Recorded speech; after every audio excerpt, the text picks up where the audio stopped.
ചെറുതുരുത്തിയിൽ college വിദ്യാർത്ഥിനിക്ക് ഇടിമിന്നലേറ്റു പരിക്ക്. തൃശൂർ ദേശമംഗലം സ്വദേശി അനശ്വരയ്ക്കാണ് പരിക്കേറ്റത്. ഇടിമിന്നലിന്റെ ആഘാതത്തിൽ വീട്ടിലെ സ്വിച്ച് ബോർഡുകളും പൊട്ടിത്തെറിച്ചു. ബുധനാഴ്ച രാത്രിയായിരുന്നു സംഭവം. ഇടിമിന്നലിന്റെ ആഘാതത്തിൽ അനശ്വരയുടെ കാലിന് പൊള്ളലേറ്റു. വലിയ ശബ്ദത്തോടെ തീകോളം വീടിനകത്തേക്ക് വന്നെന്ന് ഇവർ പറയുന്നു.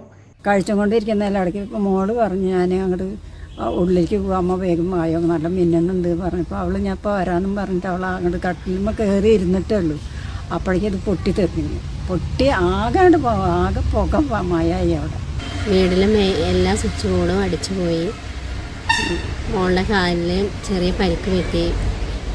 വയറ് പൊട്ടിത്തെറിച്ച് വന്ന് തീകോളം അകത്തേക്ക് വന്നു. തീ കണ്ട് അനശ്വരയുടെ മാതാവ് സുബിതയും പിതാവിന്റെ അമ്മ ജാനകിയും ഒഴിഞ്ഞുമാറിയതിനാൽ വൻ അപകടം ഒഴിവായി. ഇടിമിന്നലിന്റെ ആഘാതത്തിൽ വീട്ടിലെ സ്വിച്ച് ബോർഡുകളും പൊട്ടിത്തെറിച്ചു. ചുവരുകൾക്കും കേടുപാടുകൾ സംഭവിച്ചു. തലനാരിഴയ്ക്കാണ് വലിയ ദുരന്തം ഒഴിവായത്. അനശ്വരയുടെ പിതാവ് സതീശൻ ജോലി സംബന്ധമായും സഹോദരൻ പഠനാവശ്യത്തിനായും പുറത്താണ്. Media time, Thrissur.